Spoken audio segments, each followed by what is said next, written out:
kind, she's friendly, she's very generous, amazing cook, doesn't like to camp very much. We love her. Auntie Anne, Rod's sister and my sister-in-law. Let's interview today and please welcome Auntie Anne Crombie. Oh, you're so funny. Such conniving family. She's not saying much. And the first part of the journey is, because Auntie Anne grew up in Cairns, we're off to Cairns. We're about to catch a flight.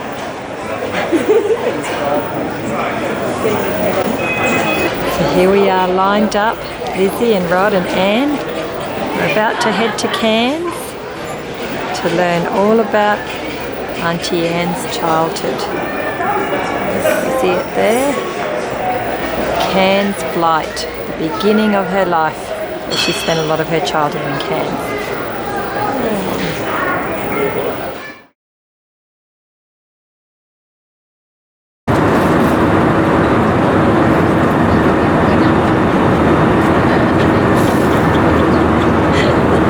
Auntie Anne loves getting filmed.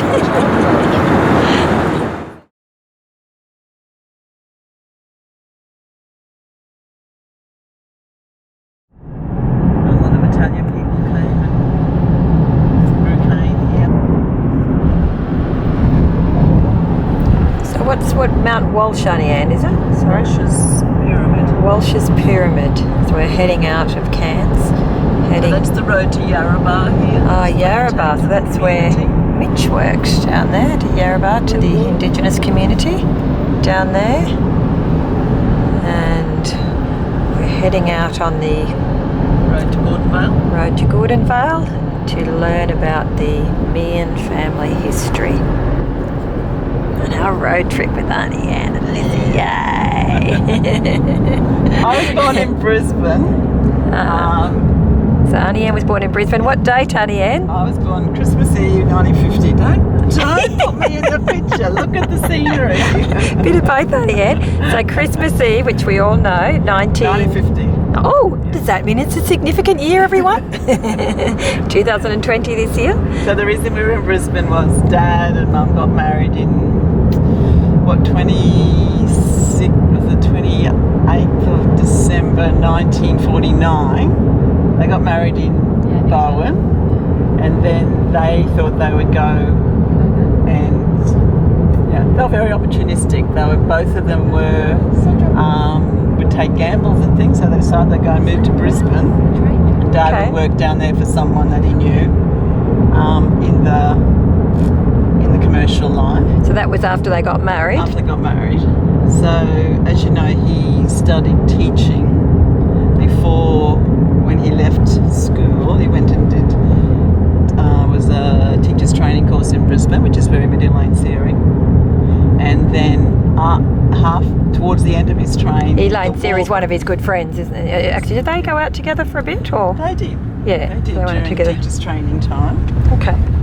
They were... So they trained together. But towards the end of when the war was in New Guinea, oh my God, and Dad decided he would join the Defence Force, and I remember him saying that the person who ran the teachers training college at that time said that if anyone left to go to the war effort, they would never get a job teaching in Queensland if they came back. Oh, really? Which is why he never went into teaching. Oh, so he finished his teacher's qualification? Yeah. He actually did his prac at Windsor State School.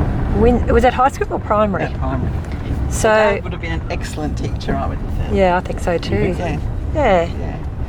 He was very interested in kids and youth, and he was much of a kid himself. Yeah, I agree with you. He would have been fantastic. Yeah. So that was sad. So wait, did he go to teachers college after he was married or before? No. After he finished school. Oh, straight after he finished school. Sorry. So he went from Nudgee straight to teachers training college. And how old was... Elaine will tell you stories, well, Dad as well, but, they would go climbing and they got stranded up on that Monkey Mountain in the Sunshine Coast, that mountain one of the Glasshouse Mountains. Oh, really? Because there's often... they were climbing there one day in a group and they got a bit stranded there, as typical. Oh runs in dear, the family. is he related to you, Rod? So that's what happened. He then went back to Bowen, of course, after the war, and Mum was working in the shop. Oh, was she working in the shop, or she might have been working at Bowen Evans? So, Auntie Anne, can you please give us a bit of a timeline of Dar's history, his life? Yes, Elizabeth, I can do that. But I won't necessarily have it all, only what I remember. That's all we're asking for, Auntie Anne. Just what you remember. Talk to Mary Ellen and Carly next time. They're chapter 2. From my memory, Dad's family lived in Bowen, had a small business there, and he was born there, grew up in Bowen. So, I remember that he obviously did his primary years in Bowen and growing up at school. do you know which school he was? That probably was only, would he? Would have been the Catholic school. The Bowen, of course. primary, yeah. Being a Catholic family. I do know that for his boarding school before he went to Nudgee, so it would have been his earlier years, he went to St Brendan's in Rockhampton, Okay, or so he- Yeppoon actually. So he probably boarded Was there boarded there for because there would have been no high school maybe in a Bowen. couple of school. Yeah, no. And then for his formative years, he went to Nudgee College for his last years at school. So maybe like grade 11 and 12, something like Yes. that. Okay. So when he graduated from school, he went on to Teachers Training College in Brisbane. That was, I think, 2 years training in those days. And do you know the teachers training college that he went to, or Just probably Brisbane. Calvin Grove, you think? That's probably where they all went there, wasn't it? Maybe. Do you know that for sure, Rod? Or? Pretty sure, yeah. Okay. Was that existed then? I'm not sure. Okay. Carolyn went to that in Townsville, and it was at the university, so I'm not sure. Okay. While he was there, he met our great friend Elaine Seary, who they were a girlfriend-boyfriend for a little while. Okay. She went on to marry someone else whose name was Kevin as well. Oh, there you go. So she liked the name. Yeah, and then they remained friends for the rest of his life. Actually, your mother was quite good friends with her in the end too, wasn't she? Yeah. Yeah. So when he finished his training, he went to war. Well, he didn't. Towards the end of his training, he went to war in New Guinea as I think he was like a clerk in the pay office or something.